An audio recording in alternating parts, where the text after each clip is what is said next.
What's going on, everybody, and welcome back to Comic Breakdown. In this video, we're going to be covering DCeased, War of the Undead Gods, issue number 1. Tom Taylor is finally giving us our conclusion. This limited series is going to be the final chapter. When Tom Taylor had first gave us DCeased, we saw the world ravaged. We saw so many heroes fall. It got to the point where our heroes, they had to evacuate to Earth 2, returning 5 years later. They tried to save who they can after they have a cure, but we were left on a very major cliffhanger. We saw Darkseid going to New Genesis. Darkseid as an undead zombie, and we can only assume by the title that the new gods fell to Darkseid. And so while the heroes of Earth might think that they are safe for the day, while they may think that they found a cure and they have saved everybody, the true war is right on the horizon. Now, be sure to subscribe to the channel, like this video, and with that being said, let's dive into this breakdown. Alright gang, so we are getting into this issue number 1 of DCeased. I for one am super excited because we were left on such a huge cliffhanger. Darkseid arriving at New Genesis, right when they think that the anti-life is no longer a threat. And this story is going to start us off on Krypton. We are seeing when Supergirl is sent away, but in this universe, things happen just a little bit differently. While under invasion from Brainiac, this is when Kara was sent into the stars. Unlike Kal-El, they sent her to a different world. They sent her to New Genesis to live among the gods. Traveling for many years, her ship goes through space, hoping that she would be able to truly thrive on this planet among all of these gods. Upon arriving, she quickly learns that this place is a hellish land because Darkseid, undead Darkseid, has already been here, and he infected every single one of the new gods. As our undead gods go after Supergirl, caught completely off guard, she stood absolutely no chance. As they grab hold of her and pull her down to the ground, she fights with every ounce of Kryptonian energy she has. But at the end of the day, it is just not enough. And that's when we hop over to present day. It has been over 5 years since the anti-life equation had ravaged this planet. So many people had been lost. Friends, families, heroes, villains. But that is when the cure had come. Heroes that they thought were long gone. Heroes like Oliver Queen. Other heroes were not so lucky. Now that this world has been saved, it was time to go save the greatest hero of all. Superman has been sitting up in the sun, anti-life virus in his body. He has been charging up for over 5 years, absorbing all of that solar radiation. Now that they have the cure, Jonathan, Damian, and Cassie, Superman, Batman, and Wonder Woman, they know what needs to be done. They need to go cure the undead Man of Steel. And so gathering all of the heroes that are going to be capable to do this job, having the cure in hand, Jonathan not even being sure if he is able to make it to the core of the sun. But this is where he's going to find out. Charging in at full speed, even moving at the speeds that he is. This is Superman who has been in the sun. Though he may be a zombie, the anti-life virus detects Jonathan coming in. This is a Superman that is faster, that is stronger than anyone could ever imagine. Our Green Canary trying to trap him inside of a bubble, breaking out of it in a matter of seconds. All of our heroes grab hold of him, from Mary Marvel to Cyborg. If he wasn't missing an arm, they might not be able to do this at all. And that's what'll take us over to Earth 2, 2 days later, having Jon Stewart and Guy Gardner. They're coming down to meet with President Lane. Jon Stewart wanting to go out and investigate 2 inhabited planets closest to theirs. They have gone quiet. Jon Stewart not really sure what this threat may be, not even sure if it's a threat at all. Before he gets the opportunity to go investigate, we have a boom tube open up, and from there, we have the return of Clark Kent. Now cured of the anti-life virus and having a brand new arm, the beacon of hope has returned. As Superman enjoys his reunion with his family, our Batman has to go to Alfred and let him know that they found a cure, that they were able to bring people back, that they were able to save the Earth, or at least of what remained of it. The only problem, Alfred had to kill Dick Grayson, Tim Drake, and Bruce Wayne, now knowing that they could have been saved, knowing that he pulled the trigger and he killed 3 of his sons. This is a burden that is almost too heavy for him to bear, and so while he copes with this information, we pick up the next day, and we have Brainiac's probes that are approaching Earth 2. Before Jessica Cruz can even let anybody know, our Supermen are up in the sky, making their way into space and taking all of these probes out before anybody can blink.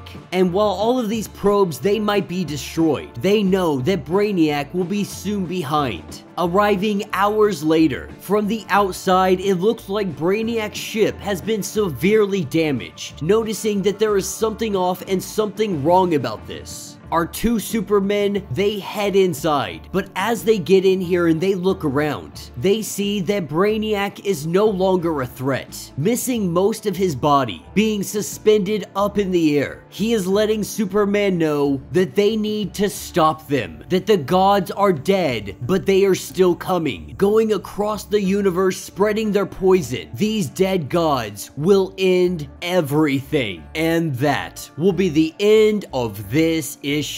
So let me know what you guys think down in the comments. I think this is a great kickoff to this final chapter. I think this is going to be a lot of fun because while DCeased was a huge global threat, we didn't really see how it would affect anything outside of Earth. That we believed that it was contained to Earth. The Green Lanterns had sectored off this entire planet. Nobody knew that Darkseid had gotten loose. Nobody knew that he went to New Genesis, infecting every single one of the new gods, or at least it appears to be all of them. Not only that, they got their hands on a Kryptonian. For most of DCeased, we had seen Superman, Clark Kent. He was taken off the board, getting infected, losing an arm. He really just sat in the sun and powered up. And though I would have loved to see something truly done with that, I'm hoping that this fight against the new gods is really where we're gonna see him excel to the greatest extent. Because sitting in that sun for all of that time, he is going to need every single ounce of his power to fight against the new gods, and more than likely an undead Darkseid. I really thought that Brainiac was going to be undead here, but he was able to hold them off, not get himself infected, and he even goes to freaking Superman, letting him know that he has to take care of this. Now, since Brainiac is still alive, he's not been taken off the board just yet. Not sure if he's going to live much longer. He looked like he was in a pretty rough state. But if he does stick around, him and Superman are going to make one heck of a team against the undead new gods. So let me know your thoughts, let me know your theories. I did not cover all of DCeased because I actually started this channel when DCeased had already begun. Now, we did cover some DCeased titles. I'll leave a link down in the description so you guys can check that out. I apologize for the quality. Like I said, it was when I first started the channel, so the quality is probably not great. If you guys would like to support the channel, you can always do so by hitting the super thanks button. This button will let you donate directly to the channel, and every little bit helps us out. Now, if you can't do that, do me a favor, hit the sub button, hit the notification bell, make sure you like this video, and with that being said, until the next breakdown.